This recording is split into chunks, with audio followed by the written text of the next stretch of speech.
मेरा एक दोस्त था, बड़ा दुखी दुखी रहता था। तो एक दिन ऐसे ही मुझे मिला तो मैंने उसे एक जोक सुनाया।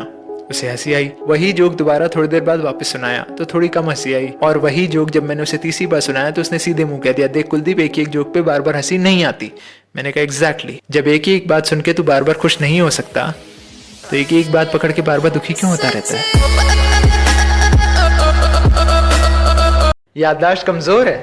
कोई ना, इतनी भी बुरी बात नहीं है। वैसे भी अक्सर बेचैन रहते हैं वो लोग जिन्हें हर बात याद रहती है।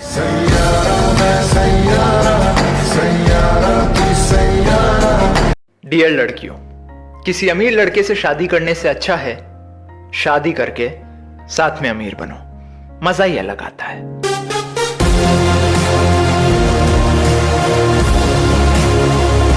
कभी टाइम मिले ना तो एक चींटी को ध्यान से नोटिस करना। वो जब भी खाना लेके दीवार पे चढ़ती है वो 100 बार गिरती है, लेकिन जितनी बार वो गिरती है उतनी बार वो वापस उठती है और बिना दिमाग लगाए जब तक कोशिश करती रहती है जब तक वो उस खाने को फाइनली अपने घर लेके पहुंच नहीं जाती। हम इंसान भी कुछ इसी तरह करते हैं। हम अपने गोल्स की तरफ जाते हैं, हम ट्राई करते हैं, हम फेल होते हैं और हम फिर से ट्राई करते हैं। लेकिन सिर्फ एक चीज जिस वजह से हमें से बहुत लोग कभी अपने गोल्स तक पहुंच ही नहीं पाते, वो पता है क्या है? 2-4 बार फेल होने के बाद हम अपना दिमाग लगाने लग जाते हैं। हाँ ये तो बड़ा मुश्किल है, हाँ ये तो मुझसे हो गई नहीं, कहीं बहुत बड़ा गोल तो नहीं चुन लिया मैंने। ओ भाई मेरे, एक कहावत है, कर्म करते जाओ फल की चिंता मत करो, फल अपने आप मिल जाएगा। अब ये इतनी सिंपल सी कहावत एक चींटी तक को समझ में आती है, तो आपको क्यों नहीं? So once I met this businessman, a multi-million-dollar guy, and I just asked him this one question: that 99% people keep on running after money their entire life, but there is this 1% जिनके पीछे पैसा भागता है. How to be that 1%? He said what most people don't understand is that money itself has no value. It's a vector for transmitting value. That's how you buy value. But this itself has no value. ध्यान से समझना, आज अगर मुझे कहीं travel करना है तो उसके लिए मुझे गाड़ी चाहिए, तो उसके लिए मैंने ये दिया, तो वैल्यू तो गाड़ी की हुई ना। आज अगर मुझे खाना खाना है, मुझे कपड़े पहनने हैं, तो वैल्यू तो उस खाने की हुई ना, उस कपड़े की हुई ना। इसे थोड़ा ना खाऊंगा, इसे थोड़ा ना पहन के घूमूंगा। गाइस, द पॉइंट बीइंग, इस कागज के टुकड़े की कोई वैल्यू नहीं है। वैल्यू है तो आपके टैलेंट की, वैल्यू है तो आपके दिमाग की, आपके इनोवेशन की, वैल्यू है तो उस प्रोडक्ट की जो आपने अपने दिमाग से क्रिएट किया है। Which means आज इसी वक्त से इस पैसे के पीछे भागना बंद and think how you can add value in people's lives and then see पैसा कैसे आपके पीछे भागता है। Alright, let's become successful together। एक बात बता, ये कच्चा भुट्टा कितने का मिलता है? 5 का। और उसी भुट्टे को अगर सेक के दो तो 20 का। तो क्या समझे, जीवन में अगर अपनी कीमत बढ़ाना चाहते हो तो जलना तो पड़ेगा।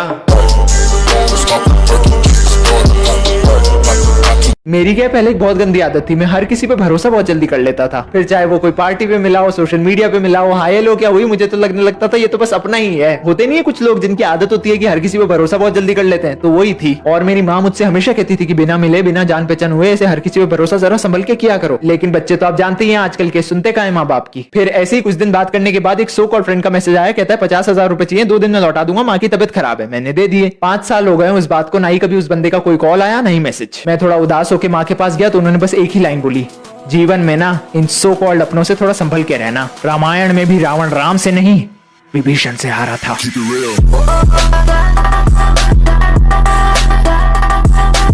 कमाल है भाई साहब, पैसा भी हम ही खर्च करें, घुमाएं फिराएं भी हम ही, शॉपिंग भी हम ही कराएं, आई लव यू भी हमें बोले, और एंड में आई हेट यू कह के ब्लॉक करो तुम। देखना यहां पे कुछ लिखा है क्या?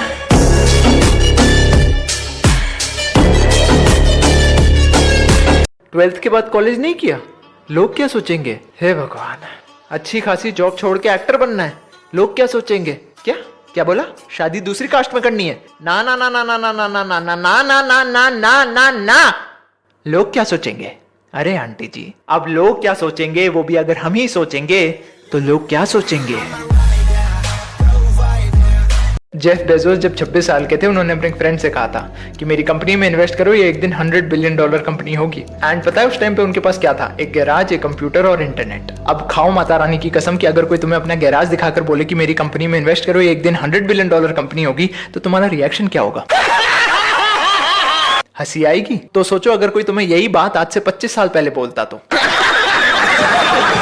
हंस के पागल हो जाते हैं, क्योंकि भाई साहब $100 बिलियन तो उस टाइम पे पूरे देश की कमाई नहीं थी। और आज देख लो, तुम भी यही हो, हम भी यही हैं, और वो $100 बिलियन का सपना हकीकत बन गया है। द पॉइंट बीइंग, सपने इतने बड़े देखो कि दुनिया को सुनते ही हंसी आ जाए, और फिर इतनी मेहनत करो कि वो पूरे हो जाएं, क्योंकि वो क्या है ना, लोगों के चेहरों से ऐसी हंसी गायब करने में मजा ही कुछ और आता है। What you know about rolling down in the deep? When your brain goes numb, you can call that mental freak. Dear इस देश की सभी कुंवारी लड़कियों के माँ बाप, अगर शादी के वक्त लड़के वाले आपसे ये डिमांड करते हैं कि हमें दहेज दो तभी ये शादी होगी, तो ऐसे लोगों को भीख दें, बेटी नहीं।